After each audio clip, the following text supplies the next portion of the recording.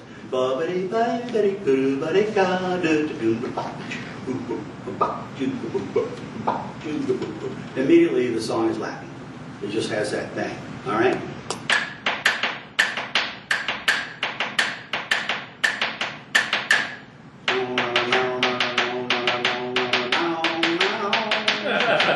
That's the galloping horse rhythm, or M. All right?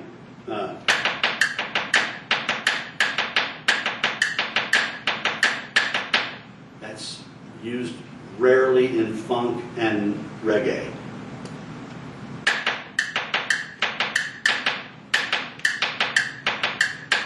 The only place in the world I've ever heard that is played on Tune to Go-Go Bells and Juju from Nigeria. So so most of those are not well used, but can you hear that you can always hear the clave when I'm playing that? So this is where you have a get out of jail free card.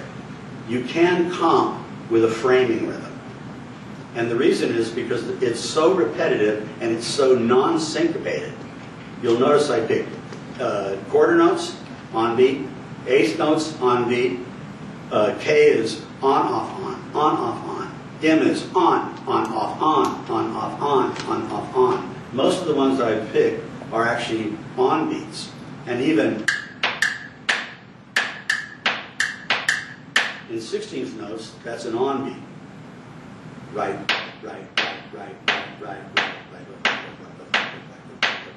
You see that it's an on beat. Okay?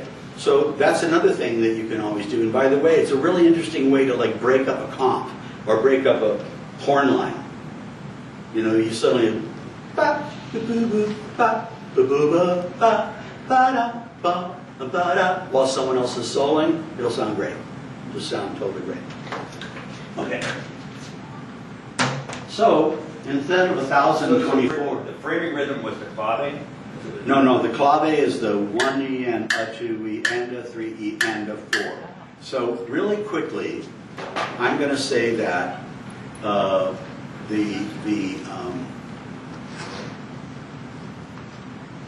if I added a bunch of polka dots and I tried to put that brooch up, it would be clashing with it. It wouldn't be. If you want people to look at the diamond brooch, it wouldn't be necessarily a good thing. Same thing. What if you had a bubble wrap outfit and put a diamond brooch on it? It's all facet, or a mirror dress. It's sorry, poor choice. What if Jackson Pollock took white paint and threw it onto a black velvet dress? Well, screw the diamond, because the Jackson Pollocks are worth way more money. But you see what I'm saying? It wouldn't be a good thing to show off the brooch. So we're going to say that this is all down to the velvet, whether it be deep purple, deep gray, black, whatever, a really dark color is going to be something to shine something off of, right? Where am I? So, Rick, I have that same question. I was confused about what the frame was. I thought the clave was. No, the framing rhythm is going to, you can think of it as... Clave is the diamond. You can think of it as, yes. Okay. So the diamond, let's think about a diamond. A diamond has many facets, so it is dynamic. And put into rhythmic terms, what we're going to say is anything that changes from beat to beat, that breaks away from repetition from beat to beat, is going to be called syncopation. And by the way, it only takes one variation in 2 bars of music in order to have that occur. So if I go a boom boom boom boom boom boom boom boom boom boom boom, I played one syncopated note, but that note told me a ton. And the reason is because the speed of that note is the speed of the subpulse. It's how we react to on beats and off beats, tension and release. You know, if disco was great and satisfied everyone, we wouldn't have to put music over that. You know, after all, that's marching music, right? Or, you know, walking music, whatever, right? And it's the same thing. I always think, you know, take the heads out of jazz. Would you go see a bunch of people wank over chord progressions over and over and over and over and over endlessly? Nobody would listen to that, including the people who can do it phenomenally. So it takes that framing, and that, in a way, that's what this is all about. This is a framework that we can use to create variation that still is supportive of the rhythm. And I'm just gonna solo freely right now.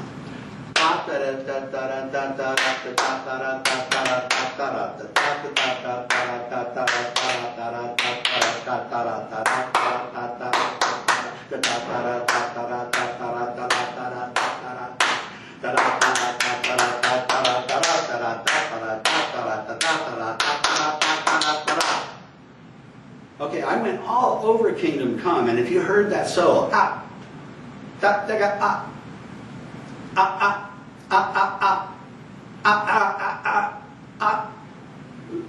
what? It just sounds like gibberish, doesn't it? And sometimes I went way out, didn't I? I started like playing every third note, or every fifth note, or, you know, whatnot. I played only the second notes of doubles. You know, playing something like that. That's pretty out when you're playing. So you have a lot of possibilities in a syncopated rhythm of doing comping or even soloing. If you can have a rhythm in your head and you can play this game with your solo, and it'll sound interesting as long as that rhythm is supported. All right, so one double triple, one double triple. Play with me. One double triple, one double triple, one double triple, one double triple. Did you feel there that when we went back to the one, it pulls you, doesn't it? Why? Because there was one double in it, which is an odd number. So the first one is 2 notes, the next double is 3 notes, and the next triple is 4 notes. So I have 6, I'm playing in 9. So it feels like it's off the beat because we're so used to feeling, you know, normal times, right? So there's a cool way to learn a rhythm and really get it solid. And that is, I just go, so I go, 1 double triple, 1 double triple. So try that. We're going to go 1 double triple, 1 double triple, 1 double triple.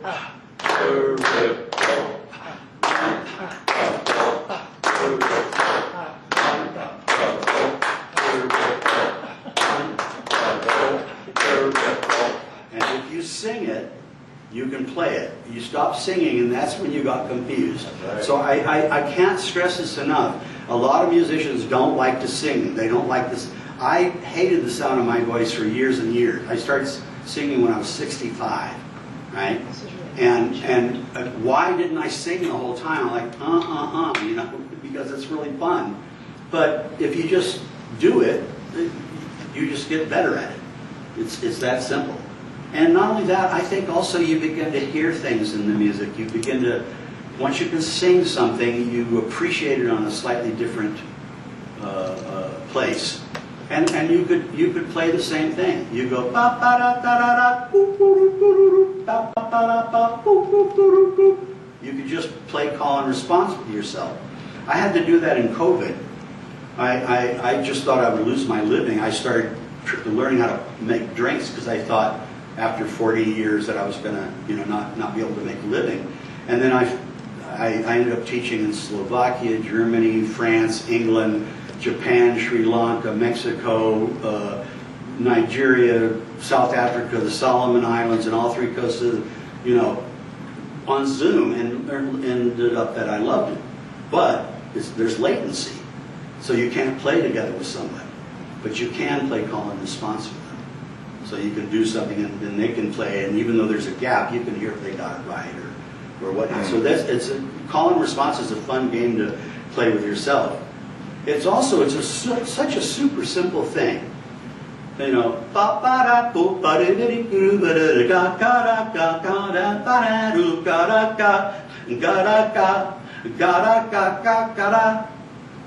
you play something like that, and anyone comping behind you or any drummer, they're going to be on your stuff if you want them to be, because you're telegraphing, you're playing call and response. So I think a lot more call and response would really make phrasing more effective.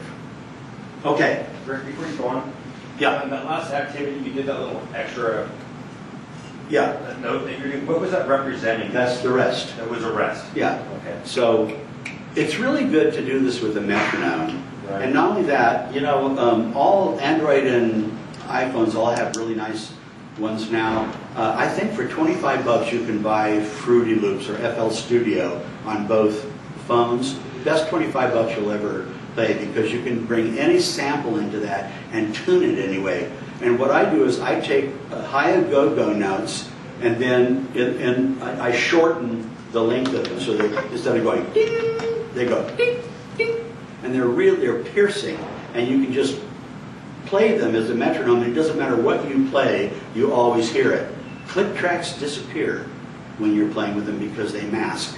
So I highly advise you, and don't set it to quarter notes. Set it to the subpulse. Set it to 16th notes.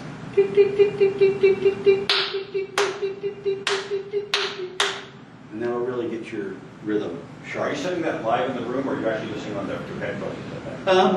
With either one, yeah. Whichever,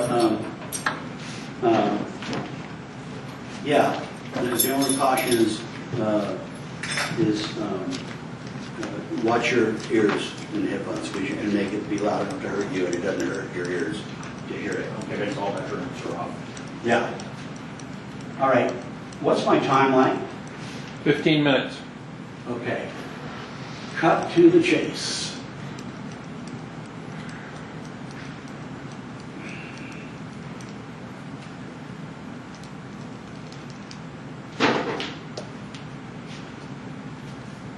We have a double, which is syncopation E. That is 1 E and Now, what I want you to do is I want you to tap your foot on the quarter note, and we're going to go 1 E and up, 2 E and up, 3 E and if we're doing it as a phrase, double, double, double, double. Now I'm going to move that over 1/16th note. 1 E and up, 2 E and up, 3 E and up, 4 E and up. Now, do you notice something? My linear rhythm has changed, hasn't it? Now I'm really playing terrible, but my phrase sounds like okay? So 1 and 2, and you can sing it either way. Or terrible,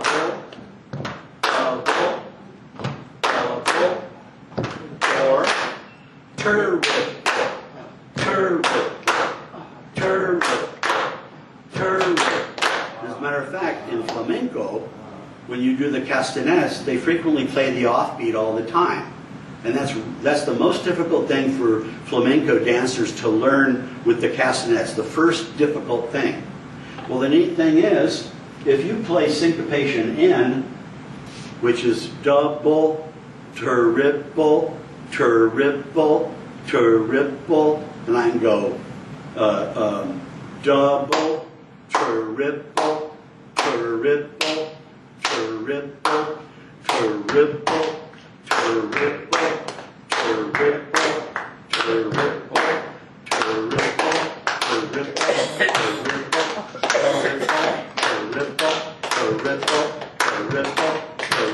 It's a really easy way to learn how to play, which is syncopation J. We just want up 2, E, and up 3, E, and up 4, and just really keep it solid.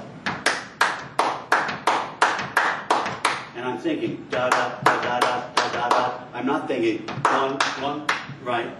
I'm not thinking 1, 2, and off it. Is that the swing in it? Well, I'm not going to go there quite yet. Yeah. But no, that wasn't. I was singing that, trying to sing that metronomically. All right. So then G, 1 E, and a 2 E, and a 3 E, and a 4, and a foot, foot, foot, foot, curve, pull, curve, pull, curve, pull, curve, pull. Now when you're finding the downbeat, can you see that that's going to be cool? If I go tur-rip-pull, tur-rip-pull, tur-rip-pull, tur-rip-pull, means I'm playing F. If I go tur-rip-pull, tur-rip-pull, tur-rip-pull, so where the foot lands can be on any one of the 4 beats. So you can locate where the 1 is when you're learning these rhythms. Okay, so are there any more doubles than that? And the first 2, the second 2, and the third 2? 1 and 4. How about 4 and 1? Right? So remember I was saying earlier that if I played A and D, it went ba, ch, ch, ch, ba. Well, if I play D-A, it goes ch, ch, ba, ba. All right? Now, if you're listening to somebody's song and they're going ba-da, ba-da, ba-da, ba-da, ba-da, ba-da, ba-da, ba-da, ba-da, ba-da. Like all your brain hears is the double. But the thing is, there's only 4 of them. So if I practice 1 E and a 2 E and a 3 E and a 4 E and a 1 E and a 2 E and a 3 a 4 E and a 1 E and a 2 E and a 3 E and a 4 and a 1 E and a 2 E and a 3 E and a 4 E and a 1 E. Then it comes back to E. It goes E, F, G, D to A, but if I keep going on D to A, it becomes I, right? And then the next one is E. There's only 4 doubles. Whenever you hear a double, there's only 4 of them. There's only 3 of them in jazz. 1 and a 2 and a 3 and a 4 and a 1 and a 2 and a 3 and a 4 and a 1 and a 2 and a 3 and a 4. That's it. There's only 3 doubles. How about triples? Ba da da. 1 E, 2 E, and this time we're going to go tur-rip-pull, tur-rip-pull, tur-rip-pull, tur-rip-pull. If I move it over 1, my linear rhythm becomes quadru-rip-pull, quadru-rip-pull, quadru-rip-pull, quadru-rip-pull. If I play M, I go 1 E and a 2 E and a 3 E and a 4 E and a 1 E, tur-rip-pull, tur-rip-pull, tur-rip-pull, tur-rip-pull. If I play N, which is the first 2 and the last, double, tur-ripple, tur-ripple, tur-ripple, tur-ripple. So what happens is tur-ripple, beat is on tur, that syllable. Tur-ripple, tur-ripple, tur-ripple, tur-ripple. Let's see. Tur-ripple, tur-ripple, tur-ripple, tur-ripple. That's N. Quadru-ripple, quadru-ripple. That's L. So there are only these 3, these 3, these 3, these 3. You only need to memorize 4 things. In triplets, you only need to memorize 1 and 1 and 1 and 1 and a 2. 1 and a 2. 1 and a 2 and 1 and a 2 and then the next one is 1 and a 2 and you're back to W. So I played W first, then I played 1 and a 2. I played U and Q, right? And then I played S and T, 1 and a 2 and a 3 and a 4 and the next one is 1 and a. So there are only 3 triples. There are only 3 quadruples. There are only 3 quintuples. And the thing is, when you hear somebody do da da da da da da da, now I'm swinging there, but when I'm swinging, I'm assuming it's binary rather than ternary. Because I'm going on, up on, up on, up on, up on. And right now, the game I'm playing in the swing is I'm not playing the middle triplet. And like I say, that comes later, and especially in bebop and Tony Williams and everything. But if I go da da da da da da, 1, 2, 3, 4, 5, 6, it's a 6-note phrase. Da da da, 1 double. So we can really quickly hear a phrase. 4 notes. 1 E and a 2. 1 E and a 2. 1 E and a 2. 1 E and a 2. Quadruple. Quadruple. Quadruple. Quadruple. I'm going to move it over. Quadruple. Quadruple. Quadruple. Quadruple. Move it over. Quadruple. Quadruple. Quadruple. Quadruple. Move it over 1. Quadruple. Quadruple. Quadruple. Quadruple. Move it over 1. Quadruple. There's only 4 of them. Same thing with 5. Da da da da da. Let's see. Yeah. Da da da da da. Da da da da da. Da da da da da. Da da da da da. Da da da da da.